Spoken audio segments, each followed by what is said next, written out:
복잡한 세상을 이기는 단순함의 힘. 한 가지에 집중하라.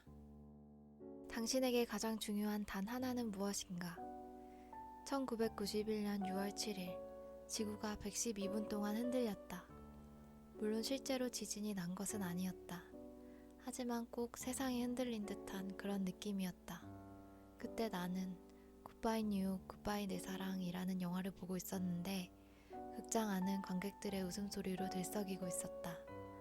영화사를 통틀어 가장 재미있는 작품 중 하나로 손꼽히는 이 영화에는 곳곳에 멋진 지혜와 통찰이 담겨 있다. 그 중에서도 특히 기억에 남는 장면이 있다. 고집스러운 카우보이 컬리와 소몰이에 관해서는 아무것도 모르는 전형적인 도시남자 미치는 목장을 탈출한 소떼를 찾기 위해 단둘이 길을 떠난다. 영화 내내 티격태격 부딪히기만 하던 둘은 나란히 말을 타고 가면서 인생에 대한 대화를 나누다가 마침내 마음이 통하게 된다. 갑자기 말을 멈춰 세운 컬리는 안장위에 앉은 채로 미치에게 질문을 던졌다. 자네, 인생에서 성공하는 비결이 뭔지 아나? 아니요, 모르겠는데요. 뭔데요? 바로 이거지. 손가락 하나를 들어 올린다. 손가락이요? 하나, 단 하나. 그 하나만 끈질기게 해나가면 다른 모든 일은 아무 의미가 없어지거든.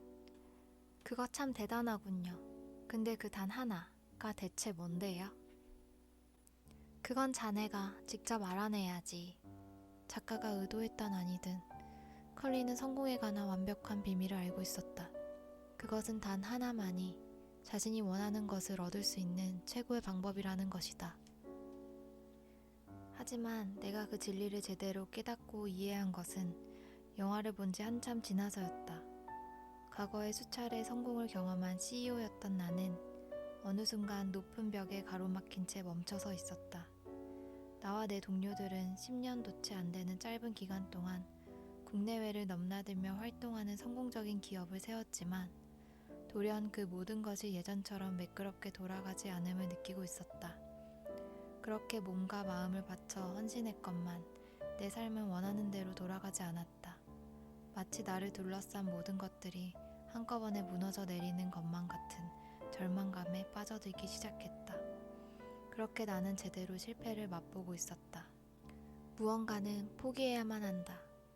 그제야 나는 일에 대한 나의 접근법과 그동안의 결과를 연관지어 생각하게 되었다. 그리고 지푸라기라도 잡는 심정으로 경영 컨설턴트를 만나 그에게 내 상황을 설명했다. 개인적으로나 사업적으로 직면한 문제점을 토로했으며 내가 원하는 삶의 목표와 인생의 궤도에 대해서도 함께 논의했다. 일단 내 문제점들을 전체적으로 파악한 그는 아주 철저하게 해결책을 탐색해 나가기 시작했다. 얼마 뒤 우리가 한 자리에 마주 앉았을 때 그는 내 회사의 조감도 한마디로 회사 전체를 공중에서 내려다본 것 같은 그림을 보여주었다. 우리 대화는 간단한 질문 하나로 시작됐다. 이 상황을 돌려놓기 위해 무슨 조치를 취해야 하는지 알고 있습니까? 아니요. 알고 있기는커녕 내겐 아무 생각도 없었다. 그는 내가 해야 할 일은 하나밖에 없다고 했다. 조직 내에서 새 인물로 교체해야 할 자리 14곳을 파악했으니 그 자리에 제대로 된 인물을 영입한다면 회사도 나의 일도 나의 삶도 획기적으로 바뀔 것이라고 했다. 나는 깜짝 놀랐다. 큰 변화를 일으키려면 그것보다는 더 엄청나고 대단한 조치가 필요하지 않겠느냐고 되물었다. 그는 단호하게 말했다. 아닙니다. 예수에게는 12명의 사도가 필요했고 당신은 14명이 필요한 것 뿐입니다. 내 삶이 크게 바뀌는 순간이었다.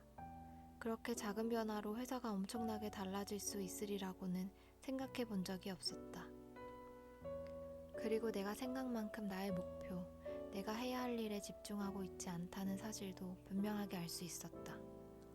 컨설턴트와 상의하면서 그 시점에서 내가 할 수 있는 가장 중요한 일은 다른 그 무엇이 아니라 바로 적합한 14명의 사람들을 찾는 것이었다.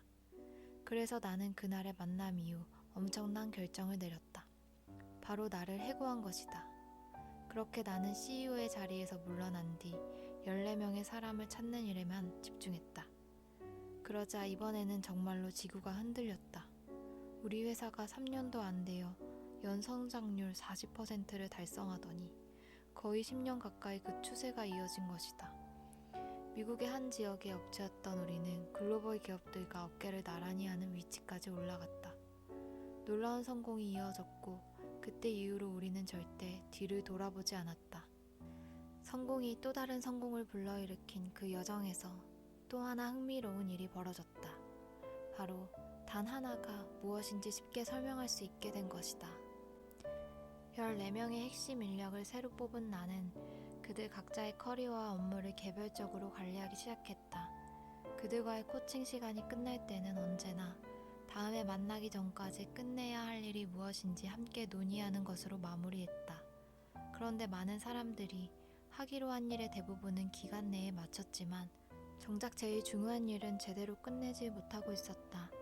당연히 결과가 좋을 리 없었고 실망과 좌절감이 뒤따랐다. 나는 그들을 돕는 차원에서 해야 할 일의 가짓수를 줄이기 시작했다.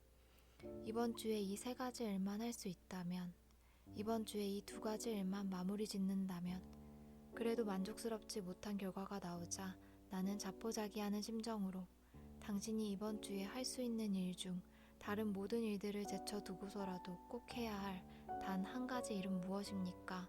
라고 묻는 지경에 이르렀다. 그런데 그렇게 묻자 놀라운 일이 벌어졌다. 사람들의 실적이 하늘 높은 줄 모르고 치솟기 시작한 것이다. 그런 경험을 겪은 후 나는 과거의 성공과 실패를 돌아보면서 흥미로운 패턴 하나를 발견했다. 오늘의 흔들림 없는 성공과 과거의 들쭉날쭉한 성공에는 무슨 차이가 있었을까? 내가 큰 성공을 거뒀을 때에는 단 하나의 일에만 모든 정신을 집중했다. 그러나 성공이 들쭉날쭉했을 때는 나의 집중력도 여러 군데에 퍼져 있었던 것이다. 순간 머릿속에서 전구가 반짝였다. 중요한 일만 파고들어라. 사람에게 주어진 시간은 모두 공평하게 하루 24시간인데 왜 어떤 이들은 다른 이들보다 더 많은 일을 해내는가?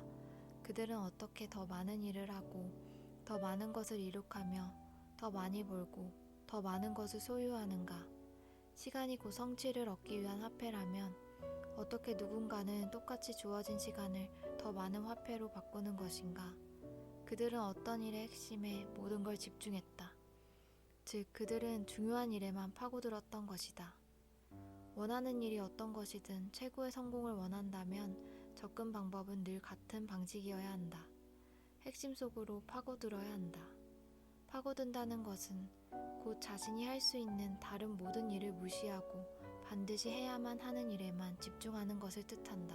또한 모든 일의 중요성이 똑같지 않음을 인식하고 가장 중요한 일을 찾는 것이다. 이것은 자신이 하는 일과 자신이 원하는 일을 연결짓는 아주 단호한 방식이기도 하다. 탁월한 성과는 당신의 초점을 얼마나 좁힐 수 있느냐와 밀접하게 연결되어 있다. 자신의 일과 삶에서 최대한 많은 것을 얻어내려면 최대한 파고들어야 한다. 하지만 대부분의 사람들은 이렇게 생각하지 않는다.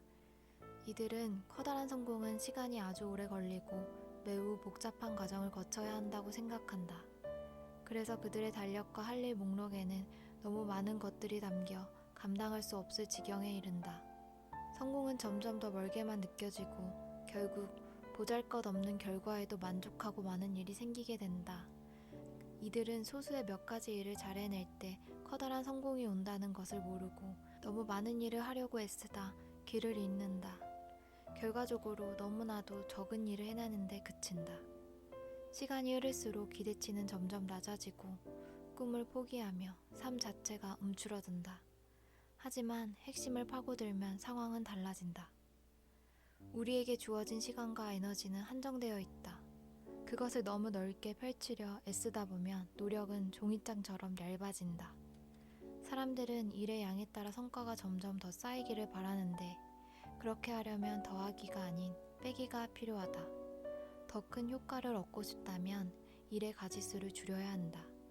한 번에 너무 많은 일을 하려다 보면 처음엔 그렇게 하는 것이 효과가 있는 것처럼 보인다. 그러나 아무것도 줄이지 않은 채 일을 자꾸 더하기만 하면 결국엔 부정적인 결과를 맞을 수밖에 없다. 마감 기한을 수시로 놓치게 되고 만족스럽지 못한 결과가 나타나며 스트레스가 높아지고 업무 시간이 길어지며 수면 시간이 줄고 영양 상태가 나빠지며 운동을 못하고 가족은 물론이고 친구들과 함께 보내는 시간도 줄어든다. 이 모두가 생각보다 얻기 쉬운 것들을 좇으며 쓸데없이 노력을 낭비했기 때문이다. 한 가지에 파고드는 것은 남다른 성과를 내기 위한 간단한 방법이다. 게다가 효과도 좋다. 언제든 어디서든 어떤 경우에서든 통한다.